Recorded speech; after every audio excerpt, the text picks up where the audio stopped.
Olá, sexagenárias vingativas! Olá, sexagenários vingativos! Eu sou Otávio Myers, esse aqui é o Super 8 e hoje, depois de estrear o quadro Super Vale Crítica com um clássico do terror de 1978, agora chegou a hora do novo filme da franquia, que é uma sequência direta daquele, ignorando todas as continuações e o remake. Pois então chega de tiruriro e simbora!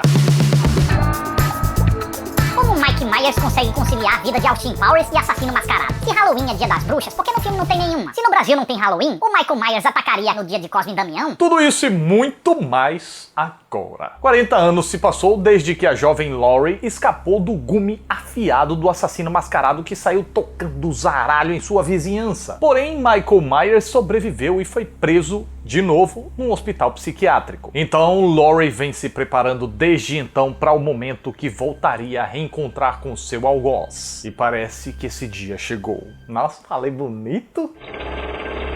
Pense numa franquia que é a verdadeira casa da mãe Joana. Pois então, é essa. Já teve uma penca de sequência, teve sequência que só considerou os 2 primeiros filmes, depois uma continuação dessa, aí veio um reboot que também ganhou uma continuação, e no meio dessas paradas todas ainda teve um filme completamente independente numa tentativa de criar uma antologia, que não funcionou. Aí, 40 anos após o início de toda essa novela, quando você pensa que já espremeram até o último bagaço da fruta e a franquia não tinha mais o que oferecer, eis que aparece alguém com essa ideia de mais uma continuação seletiva, considerando apenas o primeiro filme, e consegue apresentar muita coisa positiva usando uma fórmula tão explorada e desgastada. Sim, a experiência desse novo Halloween tem um gosto muito forte de nostalgia. Há um cabogilhão de referências tanto ao primeiro filme quanto ao resto da franquia, mesmo que seus acontecimentos tenham sido completamente ignorados. Há referências inclusive a histórias de bastidores, como quando um personagem chama o Michael Myers de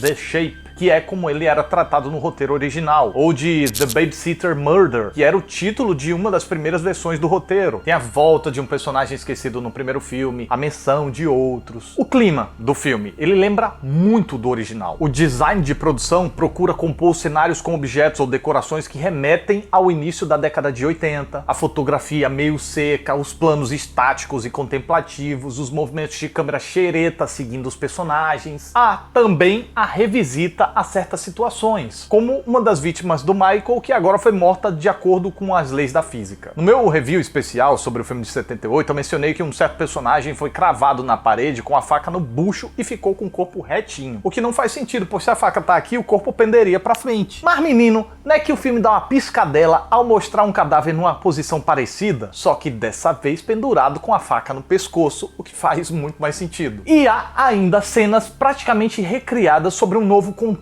ou ótica, como aquela em que a gente vê a neta da Laurie na sala de aula, sentada no mesmo ponto em que a avó estava quando viu Michael pela primeira vez. Mas a minha favorita é aquela que acontece num ponto crucial do terceiro ato. Foi inesperado e me fez rir de nervoso. Mais bacana ainda é perceber que essas recriações não foram gratuitas ou quiseram apenas traçar caminhos seguros. Não! Elas são úteis para preparar e trabalhar as temáticas que dão identidade própria ao filme. As marcas daquela fatídica noite na vida da Laurie e a inversão de papéis. Pois a gente já viu o Dia do Caçador. Esse episódio é sobre o dia da caça. Mesmo conseguindo constituir uma família, a Laurie deixou sua noia contaminar e atrapalhar todas as suas relações, pois não conseguiu evitar de se preparar física e psicologicamente para o eventual reencontro. Há quem ache um exagero ela passar 40 anos noiada assim. E realmente, do jeito que o filme apresenta, parece que os eventos do primeiro filme se passaram há, sei lá, um mês atrás. Pois então, não são 40 dias, nem 40 semanas, nem 40 meses, são 40 fucking anos. Ela poderia ter traumas, mas a adaptação natural a faria baixar a guarda gradativamente ou até se mudar para uma cidade bem longe.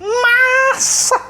Se eu concordo que essa crítica faz sentido do ponto de vista lógico, do ponto de vista narrativo, eu já acho essa decisão do roteiro bastante funcional. Primeiro que a Jamie Lee Curtis traduz muito bem os sentimentos da personagem. Segundo que a sua noia move a trama e faz da Laurie uma badass motherfucker que dá gosto de acompanhar. E olha que coisa bacana. Esse é um filme de gênero protagonizado por uma mulher de 60 anos. Pra quem tem noção dos bastidores da indústria cinematográfica, sabe o quanto isso é raro. Diferente dos homens, quando as rugas começam a aparecer nas mulheres, as chances de conseguir um papel de destaque em Hollywood caem drasticamente. Geralmente sobram os papéis de coadjuvantes ou em produções menos populares. Portanto, mais um ponto pro filme por mostrar que podemos sim ver uma vovó liderando um terror. E o reflexo disso nas bilheterias é um aviso muito importante também para os produtores. Pois bem, do outro lado das consequências daquela noite, temos o Michael Myers. E eu gosto muito de como o roteiro e a direção respeitam a figura do personagem, mas também acrescentam novos toques condizentes com a passagem do tempo, B, as marcas da matança há 40 anos e C, adaptação à atualidade. Ao passo que o envelhecimento humaniza, o temor da câmera em encarar o rosto do homem meio que o transforma numa entidade que é contraposta pela respiração ofegante que volta a torná-lo humano, que é contraposta pelo fato dele jamais falar, deixando ele sobrenaturalmente imprevisível. O tempo todo a gente pensa: O que será que ele tá pensando, hein? O que será que ele vai fazer agora? Ou vai dizer que você não pensou nisso naquela cena introdutória. Só que a lógica e os critérios dele são um mistério. E isso é ótimo. Talvez seja muita viagem minha, mas mesmo com a mudez e a máscara, eu consegui detectar certos sentimentos graças a pequenos toques da direção comandando o ator para dar aquela olhadinha pro lado na cena do bebê, sugerindo uma dúvida, micromovimentos e um zoom para indicar uma confusão na cena da janela, ou ele olhando fixamente de baixo para cima para indicar inferioridade. Claro que os contextos ajudam, mas eu consegui notar que seu sentimento de serviço não finalizado foi se transformando gradativamente em insegurança e que aos poucos ele vai percebendo que dessa vez ele é o caçado. No entanto, o vilão voltou à ativa com tudo e precisou se adaptar aos novos tempos. Afinal, como um personagem diz, algumas pessoas sendo mortas por um cara com uma faca não é nada demais para os padrões atuais. Claro que na vida real seria, mas a gente tá falando aqui da ficção e na ficção a gente já tá bem acostumado. Então Michael já observou tudo que precisava no primeiro filme e agora ele quer ir direto ao ponto, pois o público de hoje quer ver sangue, quer ver matança. E aí, quando ele chega nesse ponto, a sua força e brutalidade impressionam demais.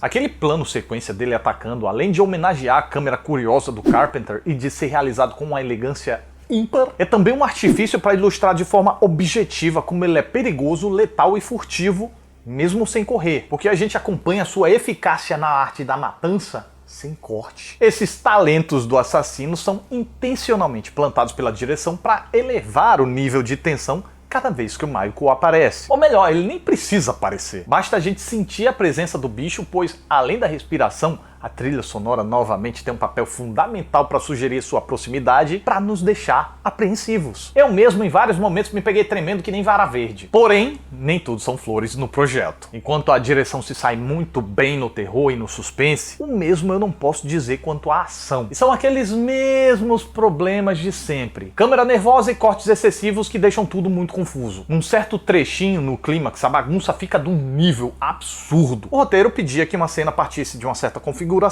para outra. Mas então a edição começa a cortar tanto que a única coisa que eu entendi foi que tá de um jeito, tá de outro. Também senti um probleminha de roteiro quando ele se perde um pouco com personagens que pouco acrescentam na trama. 2 desses arcos são inseridos de forma que não colou muito bem no todo, ao meu ver. O primeiro é alimentado para render uma reviravolta biruta e desnecessária. E o segundo serve apenas para deixar uma personagem isolada e incomunicável. Mas esse objetivo é alcançado através de acontecimentos tão artificiais que... Nossa! Aliás, que dificuldade que o roteiro tem para contornar esse negocinho chamado comunicação. Se o roteiro precisa chegar num determinado ponto que poderia ser atrapalhado se os personagens falassem o que precisam, que o Michael Myers escapou, por exemplo, ele usa desculpas esfarrapadas para os personagens não conseguirem falar ou simplesmente fingem que eles não precisavam se comunicar. Felizmente, esses arcos não ganham tanta importância como aconteceu em H20, por exemplo. O filme foi consciente e segurou a tentação de não passar o bastão para Neta, mas usou a personagem para potencializar a preocupação da Laurie, direcionar os passos dela ou influenciar em suas decisões. E aí, como o arco da Laurie é o grande foco e tema motor do filme, e ele funcionou muito bem, os acertos se sobrepõem. Esse novo Halloween percebeu como as continuações desrespeitaram o clássico de 78, ora explicando demais sobre o Michael Myers, ora transformando ele numa figura indubitavelmente sobrenatural, e deixou toda essa patuscada de lado para nos mergulhar de volta com perfeição naquele universo misterioso do primeiro filme. filme. A receita dessa continuação pode até ser a mesma do original, mas deram uma atualizada através dos modos de preparo vigentes hoje em dia. E assim, esse novo Halloween consegue a proeza de ser surpreendente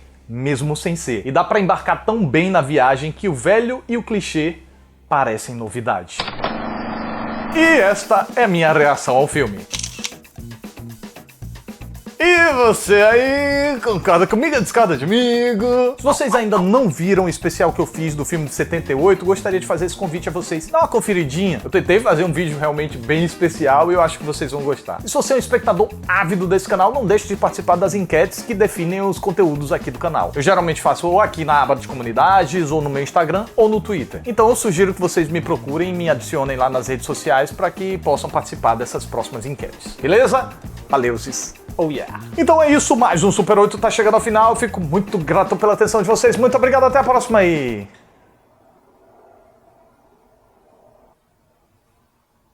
Nada aconteceu? Tem alguma coisa muito errada? Nada aconteceu. Acho que é porque não é Halloween ainda. Ainda falta, o quê? 5 dias? Aproveitar para fechar a porta.